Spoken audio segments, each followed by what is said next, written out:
Bonjour mesdames, bonjour mesdemoiselles, bonjour messieurs. Nous sommes ici aujourd'hui en direct du Cinéma Rex à Sarlat où se déroule une rencontre, comment dirais-je, internationale, surtout une rencontre d'hommes et de femmes qui sont curieux de comprendre un peu comment fonctionne l'homme, l'univers et qui se sont rassemblés. Alors on a un certain nombre d'intervenants qui vont vous expliquer tout à l'heure, tour à tour, pourquoi ils sont ici, qu'est-ce qu'ils ont envie de partager et à quoi ils nous invitent, je dirais, dans notre devenir aujourd'hui, demain et dans le quotidien. Des nouveaux concepts, des nouvelles recherches qui sont peut-être vieilles comme le monde, mais qui aujourd'hui émergent de nouveau et risquent de mettre notre vie dans un avenir beaucoup plus sympathique à vivre. Pour pouvoir en parler plus précisément, je vais inviter donc Guy Lonchamp. Guy Lonchamp qui fait partie de ce groupe dont on parlera un peu tout à l'heure, Mythe et Réalité, qui fête son 10e anniversaire, mais qui est un peu le chef d'orchestre de ce thème qui s'appelle l'homme vibratoire. Guy Lonchamp, est-ce que vous pouvez... il est là-bas. Vous pouvez venir juste, dans un premier temps, essayer de nous présenter c'est quoi un homme vibratoire. Aïe. J'ai écrit ce livre, le titre L'homme vibratoire est inspiré d'un livre que j'ai écrit il y a une vingtaine d'années et qui reprenait les découvertes scientifiques des années 80-90 qui permettaient de rentrer dans une autre approche de l'homme, pas juste vu comme un objet fait de petites boules assemblées selon les lois de la physique de Newton et qu'on approchait sur un mode plutôt mécanistique, mais aussi sous un angle vibratoire, c'est-à-dire énergétique, informationnel, conscient. Vibratoire, pour moi, est associé à l'aspect de conscience. Et la conscience, elle a plusieurs niveaux d'organisation. Et ces niveaux d'organisation impliquent aussi bien notre vie de tous les jours, nos habitudes, nos relations, notre vie sociétale, que les aspects les plus spirituels qui organisent l'univers. Et c'est précieux pour nous que cette rencontre ait lieu parce que entendre des grands penseurs et des praticiens de réputation internationale parler pas seulement de théorie, mais aussi d'applications pratiques, et d'applications pratiques concernant pas seulement les états de maladie, mais aussi la vie sociétale, la manière d'organiser nos relations et de déboucher sur un monde qui est meilleur. C'est de rentrer dans une conscience systémique, une conscience planétaire qui me paraît être la seule possibilité de traverser l'époque chaotique dans laquelle on se trouve. D'accord. Merci Guy, on reviendra donc tout à l'heure sur quelques détails, puisque là c'est déjà un grand programme. Je vais donner le micro à l'ensemble à chacun de nos intervenants. On va pratiquement prendre l'ordre de la manière dont dans le cinéforum dont les choses vont se passer, puisque tout va commencer avec Erwin Laszlo, à qui je vais donner le micro pour qu'il puisse se présenter lui-même en quelques mots, parce qu'on pourrait passer 24 heures et ne pas encore avoir découvert ce qu'a été ce prodige musical. C'était un pianiste qui ensuite s'est intéressé à la science, à la philosophie et a créé le club de Budapest où un ensemble de chercheurs du monde entier ont apporté leurs connaissances pour arriver à des découvertes dont il va nous parler. Merci pour cette occasion. C'est difficile de mettre en quelques mots. C'est ce que j'aimerais présenter. Je vais présenter en 15 minutes. Me faire en 2 minutes, c'est encore plus difficile. En effet, homme vibratoire, ça veut dire l'homme fait partie de l'univers parce que l'univers est vibratoire. C'est la fin du matérialisme. C'est ce qui existe dans le monde. Je suis philosophe de science. Je m'occupe de ces questions depuis longtemps, à peu près 50 ans. C'est ce qu'on retrouve maintenant, qu'il n'y a pas de matière entente, il y a l'énergie dans l'espace et dans le temps, et l'énergie est informée. Donc il y a l'information et l'énergie à divers niveaux. Nous sommes un niveau, les atomes c'est un autre niveau, les galaxies sont encore un autre niveau. Et au-delà de tout cela, il y a peut-être un niveau plus profond, comme Platon et les autres philosophes qu'on appelait le niveau profond de la réalité, où tout est ensemble, où ni espace ni temps. Et je pense que notre conscience fait partie de ce niveau profond. Mais alors, Pour aujourd'hui, on va parler sur l'homme vibratoire, le conscience, disons, aussi vibratoire. Et le conscience est immortel. Je vais vous peut-être montrer ce bouquin qui vient d'être publié la semaine passée. Le conscience immortelle. C'est mon 91e livre qui apparaît sous mon nom. Et je parle justement ici que la conscience ne fait pas partie de la matière, soi-disant. La matière en soi n'existe pas, mais la conscience est au niveau de la réalité qui est aussi fondamentale que l'énergie. Et notre conscience, donc, peut agir, interagir avec le monde et interagir aussi pour le but de guérison. Et cette guérison que nous avons discuté aussi, comment utiliser l'information qui est dans le monde, qui est dans notre corps, que les orientaux ont appelé le chi ou le ki, qui est dans le corps, comment utiliser cette information pour rétablir le salut, la santé, avoir la santé pour pouvoir agir dans le monde. Donc c'est à peu près l'idée générale qu'on va discuter et faire débattre et voir comment ça peut appliquer, parce qu'il y a des applications concrètes. Tout de suite après, j'aurai même 2 collaborateurs à cette réunion,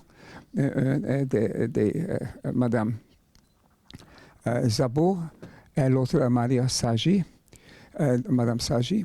Et Madame Sagi va me suivre tout de suite pour expliquer comment s'applique très concrètement l'information pour guérir, pour rétablir le salut de l'homme. Thank you. In the evening, I shall try to show you what does it mean if we apply information for healing. Elle va nous montrer ce qui est appliqué pour le soin. Oui. Okay, so information for healing, and what does it mean if we apply just information in remote healing? It's also very interesting for many people. How does it work? And I would like to show you what, according to my expectations and my model, what does it mean if we do remote healing? Alors, elle va surtout mettre en évidence et essayer de montrer tout ce qui concerne les soins à distance. Qu'est-ce qu'il faut faire pour utiliser l'information dans l'objectif de soigner à distance? It is very interesting that research shows that this transformation of information can be measured in the subject's brain. Through electromagnetic, so EEG, so waves, electroencephalograph waves, and it is also a point how does it affect the other person. Elle va démontrer que c'est visible à travers un électroencéphalogramme. On voit comment ça communique au niveau du cerveau et la manière dont ça affecte l'autre personne qui reçoit le soin à travers l'émission du soin. I think this is enough now for two or three sentences, but I hope that you will be there in the evening and I can show you all the stuff. Elle s'arrête là maintenant et elle nous présentera le reste ce soir, en espérant que tout le monde soit là. Well, what I would like to talk about is that how to apply Erwin Laszlo's theory, the Akasha paradigm. How he talks about it is actually we live in a wonderfully interconnected universe. Oh, sorry. Elle voudrait montrer comment on va appliquer les... Sinon je vais... Elle va montrer comment on va appliquer les théories et les concepts d'Erwin Laszlo, ce qui est fantastique au niveau de notre univers. The way we live and the way we evolve is actually depends on the our view of the world. La manière dont nous vivons et la manière dont nous évoluons dépend en particulier de la manière dont nous vivons le monde. There is no doubt that there are a huge amount of problems we experience locally and globally. Il y a aucun doute sur le fait que nous expérimentons tous des énormes problèmes localement et globalement. We experience problems on the society level, we experience problems on financial level, We experience problems in religion, experience problems in the government, politically, and within ourselves as well. Donc on expérimente des problèmes aussi bien sociaux qu'environnementaux, qu'économiques, que politiques. We believe, we believe that this is all to do with an erroneous worldview we have had up until now. Parce que tout est lié. Tu veux pas avec moi Mhm. Les fautes, les erreurs. Nous avons une Mm. vision erronée. Oui. And an erroneous worldview is about that we are separated, we all separated from nature, from cosmos, from each other.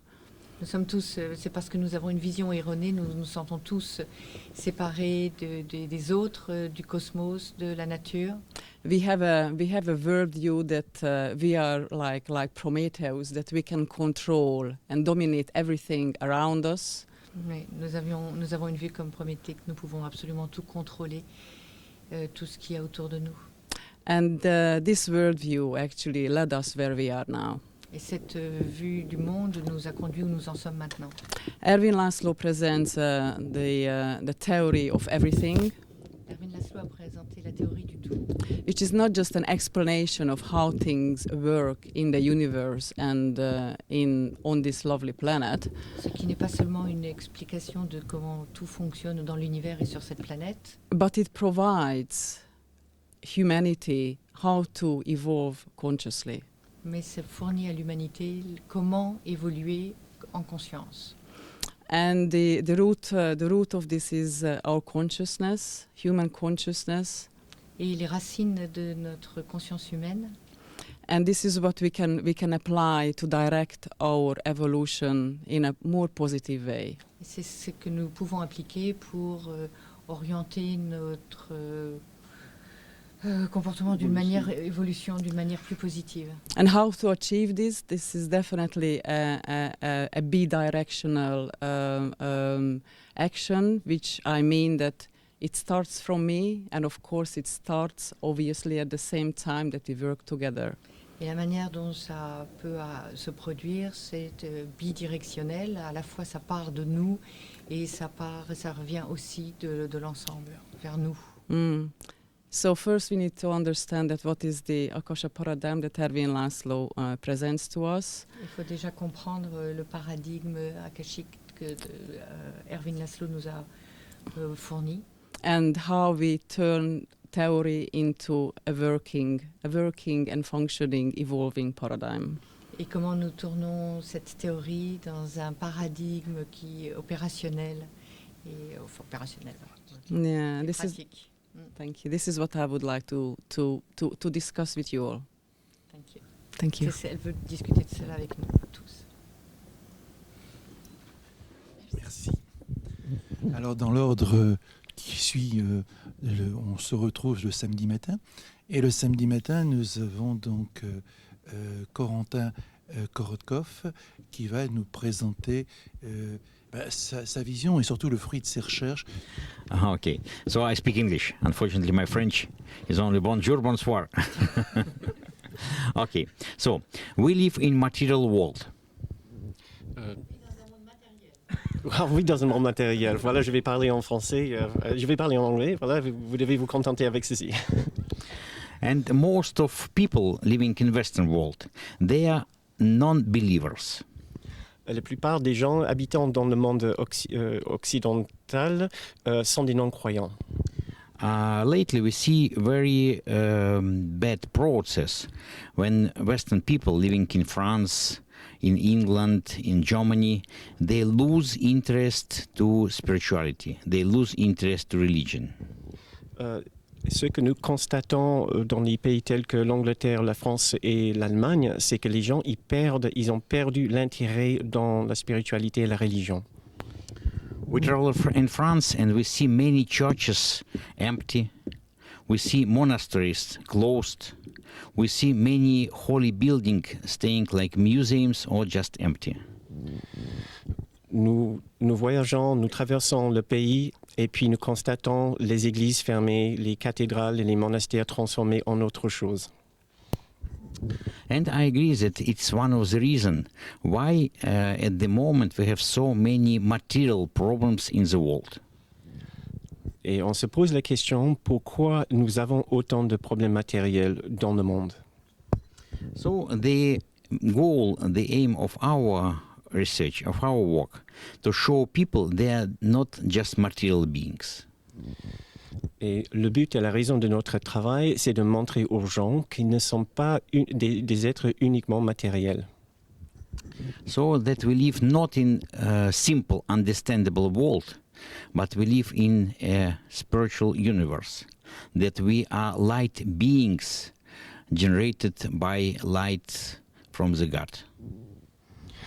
Et nous constatons que nous ne sommes pas des êtres simples de cette vie ici, mais nous sommes autre chose, des êtres de la lumière. And this is we are doing on practical level. So we make research, we make experiments, when we demonstrate people that with their mind they can really change their situation.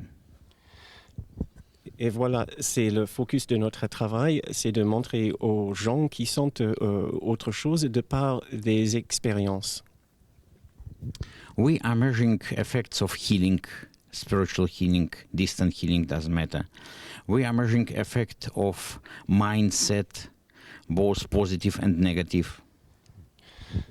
Nous faisons des expériences pour mesurer l'effet de la pensée sur la guérison, sur la santé. We demonstrate people with their intention, they can change a situation and they can change parameters of different sensors, they can change structure of water, and they can change themselves and other people. Nous montrons aux gens qu'en changeant la pensée, nous pouvons aussi changer l'eau. There was water and other people. Et les personnes elles-mêmes par la force de l'attention. And at the same time, with our sensors, we are measuring energy of space, and we demonstrate that with intention, with collective intention, we can structure space. Et nous montrons que nous pouvons mesurer l'énergie de l'espace et de par la pensée. Et de par la pensée, We can structure space. on peut modifier la structure de l'espace. And when people are staying in this structured space, they change even if they don't understand this process consciously. I'm sorry, would you repeat that? And when they stay in it, When they stay in this space, they change even if they don't understand this consciously. et quand ils restent dans cet espace, ils peuvent changer même s'ils ne comprennent pas consciemment ce processus. So this is very practical attitude. This is experimental approach, and what's important now, we can make these experiments with thousands of people worldwide. Et ce qui est intéressant, c'est que c'est une approche très pratique et maintenant nous pouvons appliquer ces processus d'une façon globale. So it's not just conceptual ideas. It is very clear, practical approach how we can demonstrate people the power of their mind and how we can change their consciousness attitude. Et donc ce n'est pas juste les idées de la théorie, c'est des expériences pratiques pour montrer aux gens comment ils peuvent se changer en changeant la pensée. So tomorrow I'll share some ideas and we'll demonstrate how it looks practically. Et donc demain, je vais vous montrer comment faire ceci d'une façon pratique. Oui, alors nous nous inscrivons tout à fait dans tout ce qui a été dit jusqu'à présent. Donc personnellement, en tant qu'architecte, je me suis intéressé à la géobiologie et à l'architecture sacrée, et donc l'étude des lieux sacrés. Et en tant qu'être sensible et clairvoyant, je me suis vite rendu compte que tout ce qu'on racontait, c'était pas ni ce que je voyais, ni ce que je ressentais. Et donc il a fallu faire des recherches pour avoir une théorie qui permettait de comprendre tout ça. Et c'est vrai qu'à travers beaucoup d'expérimentations dans des lieux, avec beaucoup de personnes aussi, puisqu'on enseigne ça depuis déjà pas mal d'années, eh bien, on s'est rendu compte que ces expériences étaient tout à fait reproductibles et il nous manquait vraiment la théorie là derrière. Et après, je me suis orienté vers des machines qui permettaient justement de montrer que l'effet des lieux sur les gens, c'était pas une illusion, c'était bien une réalité. Et j'ai acheté un appareil GDV qui était quand même le grand début. Je remercie le professeur Gorodkov parce que c'est quand même grâce à lui, j'avais déjà rencontré il y a quelques années. Et donc, où là, on pouvait vraiment voir concrètement l'effet des lieux sur les gens. Maintenant, je me suis orienté sur une autre machine qui s'appelle le bioscope et qui permet à travers l'eau est le capteur. Comme nous sommes faits d'eau, nous captons les informations. Et donc, cette machine permet de décortiquer les informations qu'il y a dans les lieux. Donc voilà, nous on a une démarche qui est plutôt très pratique, c'est-à-dire qu'est-ce qu'on peut faire avec ces lieux. Entre autres des guérisons. On va aussi présenter un travail de guérison à distance. Il faut croire que c'est à la mode, voilà. Donc on a fait à travers le GDV pour démontrer la chose, voilà, et comment la conscience peut à distance influencer une personne de manière très très précise, à une vertèbre près, avoir une action vraiment concrète sur le champ d'énergie et sur un impact vraiment important sur les gens. Voilà un petit peu ce qu'on a fait, ce qu'on va vous présenter. Alors, comme l'a dit Stéphane, des applications très pratiques et concrètes. Pour ma part, c'est plutôt le domaine de la conscience qui me passionne. Je suis curieuse de nature et très très sensible depuis de nombreuses années, depuis très jeune. Donc j'ai surtout aussi cherché à comprendre pourquoi ce que je percevais, j'étais la seule à le percevoir. Et au bout d'un moment, on se rend compte qu'il y a d'autres réalités. Ces réalités, on les vit. Pas tout le monde les vit. Certaines personnes peuvent les expliquer, d'autres pas. Bref, tout le travail avec les machines quantiques a permis de tirer des liens entre finalement un nouveau paradigme de science qui est en train d'émerger, bien rendu par la physique quantique, et le ressenti, c'est-à-dire la vie de tous les jours, de ce qu'on peut expérimenter consciemment ou inconsciemment, à travers notre sensibilité. Donc moi j'ai exploré la voie de la conscience à travers la médiumnité, en parlant aux fantômes, en écoutant les messages de l'au-delà. J'ai pratiqué 6 ans en tant que médium. J'ai pratiqué 13 années en tant que guérisseuse spirituelle avec une base de naturopathie, donc pour comprendre le fonctionnement de mon corps pour commencer, et de l'être humain ensuite. Donc mon approche, elle est à travers les gens, à travers l'énergétique humaine et surtout les plans de conscience. Et je me suis bien rendu compte à travers tout l'enseignement que nous pratiquons ensemble, Stéphane et moi, depuis de nombreuses années, que c'est reproductible, qu'on peut transmettre cette capacité à percevoir à travers nos perceptions extrasensorielles, qu'il suffit de se mettre en état modifié de conscience pour percevoir d'autres réalités, changer sa manière de voir les choses, changer sa manière de penser, changer sa manière d'être. Donc voilà ce que l'on va vous montrer, à travers aussi une expérience pratique lors de la conférence, et surtout bien sûr le résultat de toutes ces expériences qu'on a pu avec grand plaisir mesurer avec des machines quantiques, et pas seulement à travers notre sensibilité personnelle. Je voudrais tout d'abord saluer toutes les personnes qui ont organisé ce 6e forum. J'ai cru comprendre tout à l'heure que c'était votre 10e anniversaire de la création de Mythes et Réalités. Et je crois qu'il est important que toutes les personnes qui œuvrent dans un sens d'évolution de la planète soient honorées comme il se doit. Je suis aussi heureux de faire partie de votre cercle. J'ai choisi de parler du temps, mais si vous voulez, c'est un thème qui s'insère dans d'autres thèmes que je développe depuis plus de 30 ans maintenant. Et je voudrais revenir à l'origine.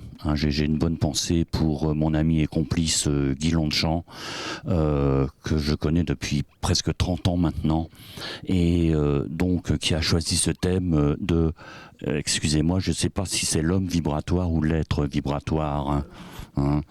Voilà. Mais si vous voulez, je crois qu'il faut revenir aux sources. En 1897, à l'époque, la science avait considérablement évolué et les 2 derniers siècles précédents ont été la compréhension de l'univers manifesté, sinon matériel. Et donc à l'époque, les savants de la fin du 19e siècle pensaient que nous n'avions plus rien à découvrir et que la science avait tout découvert. Mais il y a eu un Anglais qui s'appelle J.J. Thomson qui a mis en évidence une particule élémentaire qui s'appelle l'électron.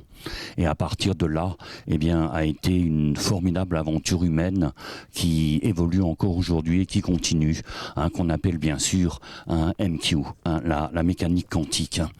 Et donc, la mécanique quantique, elle permet d'expliquer non seulement le dehors de l'univers, mais aussi le dedans de l'univers.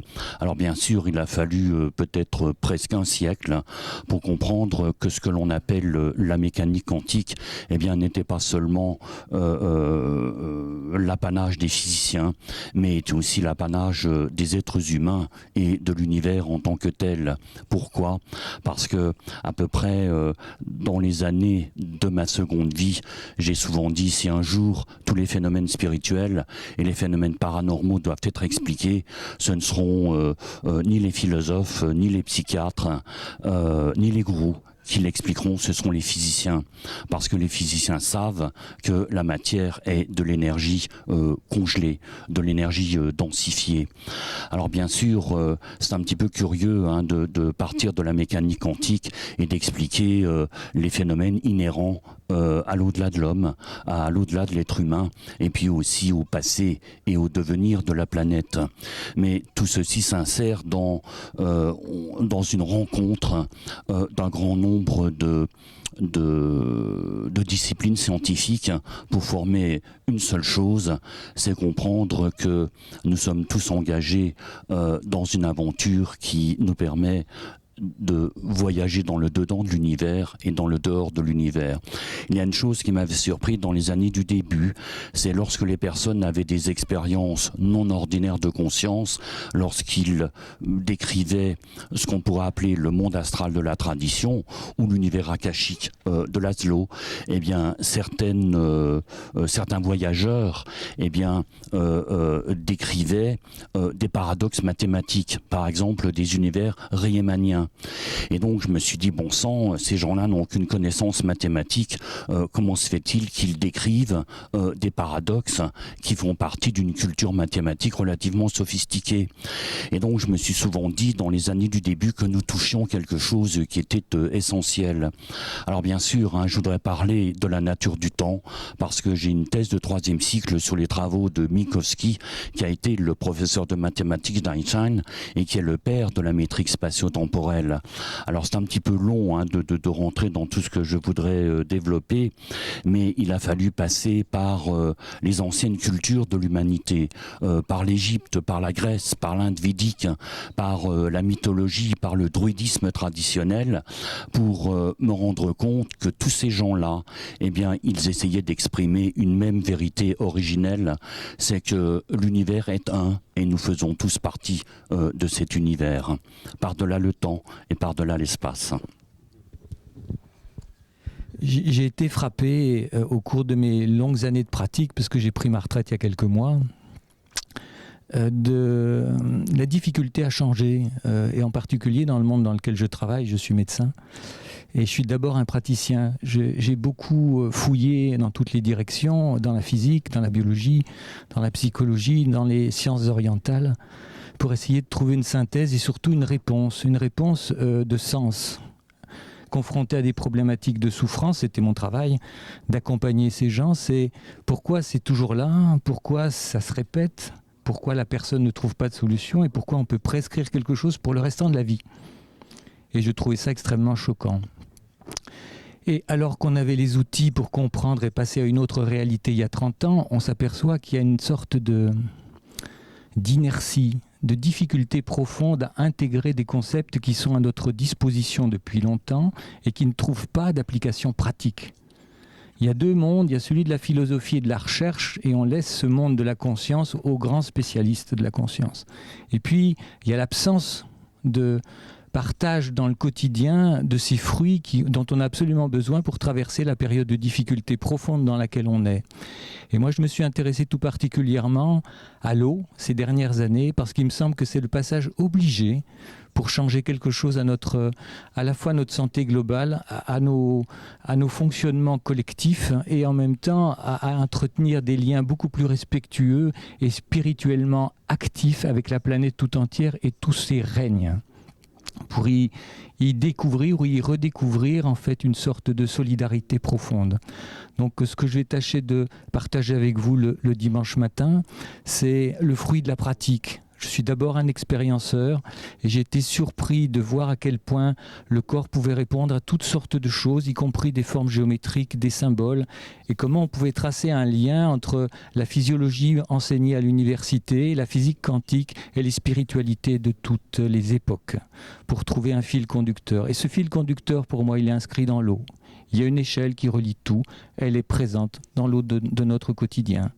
Et si on peut trouver la manière de restaurer une eau propre, pure et qui respire littéralement la santé, alors je pense que notre monde peut changer beaucoup plus vite qu'il ne paraît l'être actuellement. J'ai une chose que je voulais dire, c'est que pour la première fois au monde, il y a dans une ville comme Sarlat un dispositif qui est installé qui tient compte de ses recherches et de ses applications pratiques sur la structuration de l'eau et qui sera mis à disposition de tout le public pendant la totalité de cette rencontre. C'est-à-dire une eau propre, structurée et qui à la fois éveille, recentre et allège beaucoup de nos difficultés. La première question que j'avais envie de vous poser à tous, c'est... Est-ce que vous pensez qu'on est justement à un point crucial du basculement, de l'évolution de l'humanité? Et si oui, pourquoi? Et quels sont les signes de ce changement et de ce switch qu'on attend tous pour un monde meilleur? Justement, c'est ce que nous avons dit maintenant. C'est un des points de base de notre problème. Que nous avons ignoré le fait que nous sommes tous liés l'un à l'autre, que notre conscience a une force majeure dans ce monde et qu'on ne peut pas agir dans ce monde comme une unité mécanique, matérielle, où tout le monde veut trouver le maximum de leur propre intérêt, leur propre bénéfice. Nous sommes tous ici ensemble et nous interagissons un avec l'autre. C'est la physique quantique, comme nous avons vu tout à l'heure, qui aussi nous démontre que tout est, comme le physicien dit, entangled. On est tout lié avec toute autre chose, à divers niveaux. Alors, si nous avons oublié ça, les grandes cultures traditionnelles, on savait, on agit comme ça. Ce n'était pas en connaissance scientifique, mais en connaissance intuitive. Mais comme tous les animaux, comme toutes les espèces vivantes dans le monde, ils vivent comme un ensemble, avec une certaine unité, n'est-ce pas? Par contre, l'homme a pensé que nous sommes séparés, nous sommes au-delà de la réalité de tous les jours du monde, et nous pouvons le gouverner. Nous avons commencé à agir à cette manière-là il y a quelques centaines d'années avec la révolution technologique du monde moderne, et maintenant nous sommes en train de gâcher, de ruiner beaucoup des équilibres dans ce monde. Et il nous faudra revenir vraiment à la source, revenir à notre reconnaissance. Nous faisons nous faisons partie une à l'autre et nous faisons tous partie de vie et la vie fait partie de l'univers. Si nous pouvons survivre cette époque critique, il faut agir bientôt. Il faut agir. Mais il y a les nouvelles cultures. Regardez seulement ce seul mot qui surgissent de plus en plus dans la culture de jeunesse, par exemple. Amour. C'est partout un peu. Love. Les Italiens disent amore, qui veut dire pas de mort, non, amore. Et c'est le question, et le oneness, est unité. Ce sont tous les signes actuels qu'il y a un changement dans la culture de la conscience. Une nouvelle culture vient de surgir. Et c'est la grande espérance que ces nouvelles cultures peuvent vraiment changer la manière que nous affrontons les problèmes. La cohérence, c'est le secret, c'est la clé de vie. La cohérence veut dire que d'être homme vibratoire, n'est-ce pas? Tous les éléments vibrent en phase avec tous les autres. Alors, une espèce, une entité cohérente, quand il rentre avec un rapport cohérent avec des autres entités, c'est la supercohérence. La supercohérence, véritablement, a le grand clé d'arriver à une manière de vivre en manière saine sur cette planète. Parce que nous devrons être cohérents là-dedans, dans notre corps, et nous devons être cohérents avec notre rapport à des autres et à la nature. Si nous faisons ça, nous devenons super cohérents. Les autres espèces sont cohérentes, nous avons perdu ça, il faut regagner. Oui, je voudrais ajouter quelque chose sur ce qu'on appelle cohérence. La cohérence en science, ça veut dire que toutes les parties séparées d'un système travaillent ensemble, collaborent ensemble. Il y a quelque chose que la mécanique quantique a démontré qui est très très particulier. Lorsque deux particules sont séparées par un espace délimité, un quasi-espace, et lorsque ces deux particules sont en cohérence, eh bien, elles collaborent, elles coopèrent ensemble. Mais il va se passer un phénomène particulier, c'est que lorsque ces deux particules ne sont plus en cohérence, non seulement elles ne vont plus collaborer ensemble, elles ne vont plus coopérer ensemble, mais l'une ne va plus savoir que l'autre existe. Mais là encore, dans l'évolution de la conscience humaine, on commence à soupçonner que le monde là-bas au dehors, bien sûr, c'est un système qui est vivant, c'est un système intelligent. Hein, ce sont les travaux de Lev Louk et Lynn Margulis des années 70. Hein, c'est l'hypothèse Gaïa, hein, la Terre vivante. Mais on suppose aussi que les systèmes socio-culturels qui évoluent sont eux-mêmes une intelligence. Ce qui veut dire que si nous sommes, nous, êtres humains, en incohérence, l'univers là-bas au dehors ne nous voit plus. C'est-à-dire que nous n'existons plus. Et ça, c'est ce que la mécanique quantique, elle démontre. Or, vous comprenez bien que si nous sommes coupés des forces vives de la création, eh bien, on tombe tout simplement malade. Tout changement commence quelque part par une douleur ou une tension. Vous l'avez remarqué que si tout se passe bien, il n'y a pas de raison de changer la recette qui fonctionne bien. Donc on est tous à fonctionner comme ça. Et chaque fois qu'il y a un changement d'état, il y a un petit principe de tension qui intervient. L'eau, avant de partir elle part en ébullition et après elle change d'état. Donc quand on observe un peu ce qui se passe autour de nous, on ne peut pas dire qu'on est dans la zone la plus confortable et la plus calme. On est dans des tensions. Et plus ces tensions sont grandes, plus le changement intervient rapidement. Simple logique, parce qu'on fonctionne ainsi et tous les principes fonctionnent ainsi. Donc on est en pleine ébullition dans tous les paradigmes. Je peux juste rajouter deux choses sur la cohérence. Je suis allé début juillet à une rencontre internationale de chercheurs chez Konstantin Korotkov à Saint-Pétersbourg, où j'ai entendu parler un de ses amis, qui est le professeur Voïkov, qui parlait justement de la cohérence de l'eau, dans l'eau. Et il expliquait qu'il y a une nouvelle façon d'aborder. Nous, on a entendu parler que les pôles plus et les pôles moins s'attiraient et que les pôles de même signe se repoussaient. Lui, il dit qu'il y a une interaction continuelle entre le contenant et le contenu, et que la polarisation du contenant oriente déjà les molécules du contenu qui s'alignent et alignent en même temps leur spin. Dans cet alignement se construisent des grands îlots de cohérence, qui pour lui est le reflet de la physique de l'esprit, de la conscience.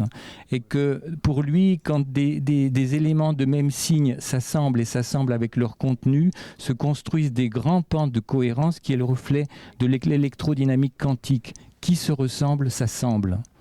Et que ces mouvements de cohérence généraux sont capables de changer le système tout entier.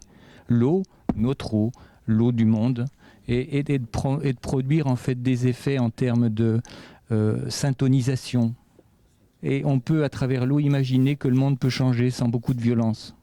Alors voilà, il y a 30 ans déjà, on parlait d'un seuil de masse critique à atteindre pour que le changement soit opérationnel. Et donc, moi j'aurais voulu poser la question aux uns et aux autres de savoir où en sommes-nous de ce seuil de masse critique, et est-ce qu'il y a des mesures de la conscience, de la progression de la conscience qui sont faites, par exemple, sur la Terre? It's very important for us all to understand that we are not separated beings. C'est très important pour nous tous de savoir, de comprendre que nous ne sommes pas des êtres séparés. That we are not just particles, but we are the parts of collective network. Que nous ne sommes pas juste des particules, mais nous faisons partie d'un réseau de particules. And this is not just physical network, but it's first of all informational network. Et ce n'est pas un réseau physique, mais un réseau informationnel, d'information. In 21st century, we have tremendous interesting phenomenon. Dans le XXIe siècle, nous avons beaucoup d'informations très intéressantes. We have existence of this informational network on our physical level. Nous prenons conscience de l'existence de cette information, de ce niveau d'information. And this, first of all, internet. This is our mobile phones that connect us together.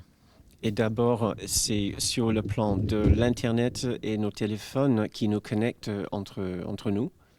But this informational network allows us to create spiritual network. Mais cet réseau informationnel de l'information nous permet de créer un réseau spirituel aussi. Now, more and more people can certify that they have connection with other people without using mobile phones, without using internet, just by their mind.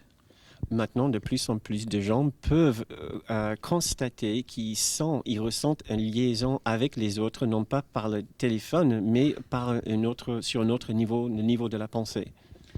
Most young people, they tell us that, okay, I'm thinking about someone and then he calls me, or he sends me email, or she sends me email. And this is very, very typical. C'est très typique de nos jours que les jeunes disent, par exemple, que je pensais à quelqu'un et il m'a appelé. Je pensais à quelqu'un et qu'il m'a envoyé un message. And this is the evidence of a new step in human development that Erwin Laszlo was talking about maybe 20 or 30 years ago. Et ceci est le témoignage d'un nouveau seuil dans le développement de la conscience, ce dont nous avons parlé déjà il y a 30 ans. So this is a slow generation of our, I would say, spiritual collective network. A slow regeneration of our spiritual collective network. Et donc, ceci témoigne d'une régénération lente de notre réseau spirituel. And as I've told, with our sensors, we can measure this process. We are measuring parameters of the world in different parts of the world. Now we are having project of global collective network, and the project is running in many countries now. Et donc, avec nos sondes, nous avons la capacité de mesurer ce genre de changement, ce que nous sommes en train de faire dans différentes parties du monde. And if we can demonstrate to people that it is reality, it's not just their imagination, then it becomes a reality in their mind. Et si nous pouvons montrer aux gens que c'est une réalité véridique, ce n'est pas juste quelque chose dans leur imagination, alors ils peuvent commencer à l'accepter en tant qu'une réalité. So it is a huge transformation of the 21st century. It is only coming slowly.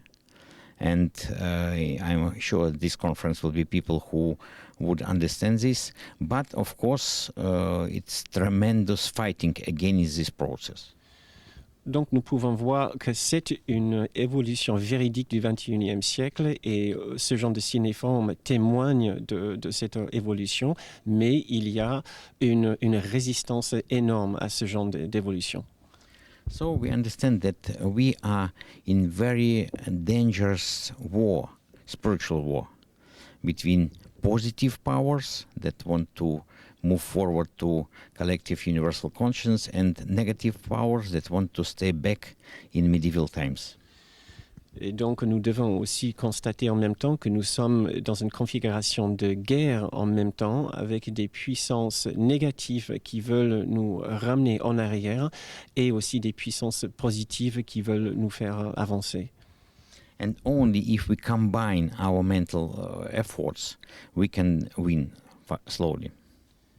Et seulement si nous cumulons nos efforts ensemble pouvons-nous avancer ensemble? Il y a quelques décennies que Margaret Mead a dit que ne doutez pas jamais qu'un petit groupe peut changer le monde. Et elle a ajouté, jamais rien d'autre n'a changé le monde. Mais il faut ajouter deux choses. La dimension du petit groupe dépend, pour être un masse critique, dépend de la stabilité du monde qu'il faut changer et la cohérence du groupe. Hein? Alors, si le monde est très instable, un petit groupe peut le changer. Pas seulement toujours pour le bien, aussi pour le mauvais.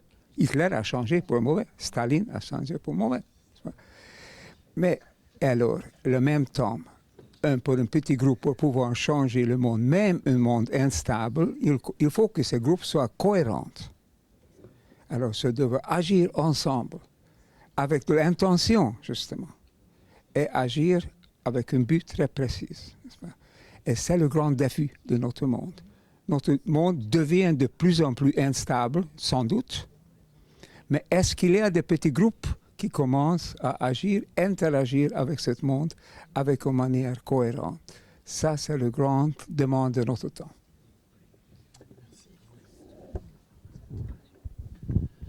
Il y a trois termes qui ont été exprimés, c'est cohérence, instabilité et reliance. Le terme de reliance n'a pas été exprimé, mais ça veut dire la même chose.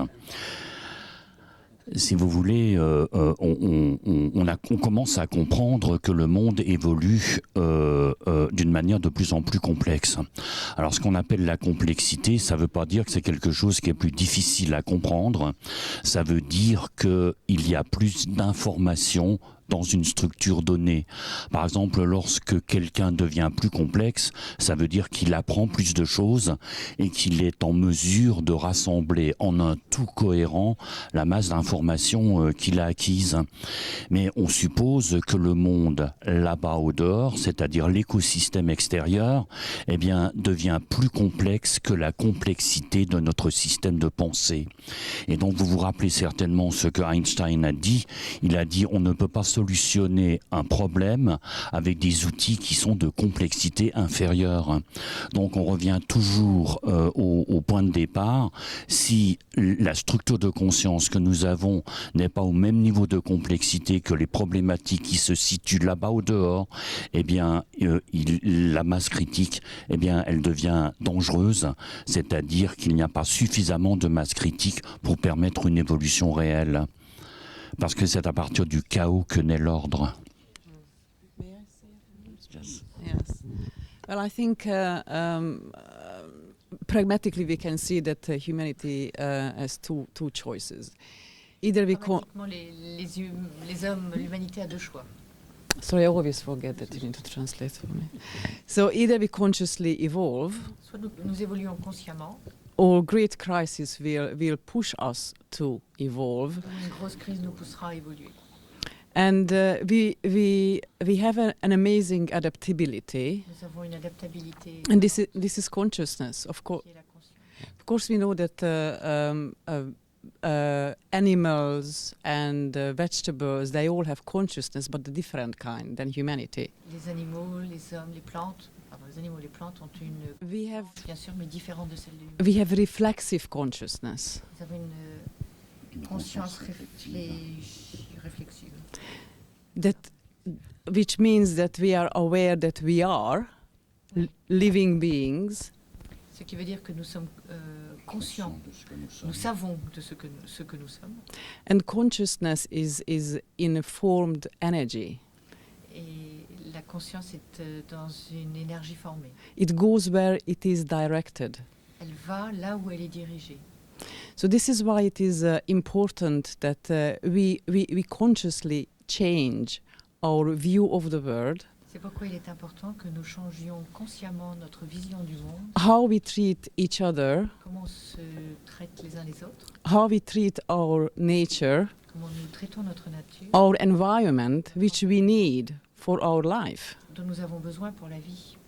So I think that consciousness is the major factor. La conscience est le facteur essentiel for our evolution. de notre évolution. And also that just going back to what Erwin and Professor Kroktov was talking about, that how many people can change the world. Sometimes it one person is enough. If we see Une seule personne peut changer le monde.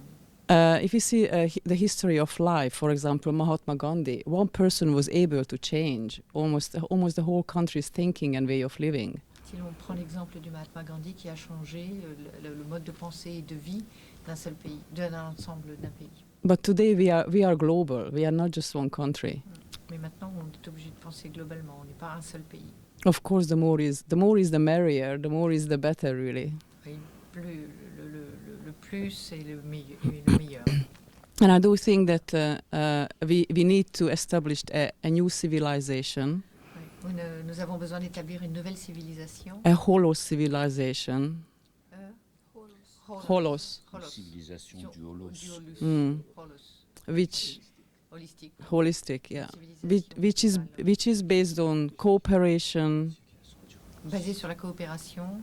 Which is based on tolerance. Basé sur la tolérance. And respect each other, respect our nature. Le respect des autres, le respect de l'un et de l'autre, le respect de la nature. And this is actually the essence of the Akasha Ce paradigm. qui est l'essence du paradigme akashique.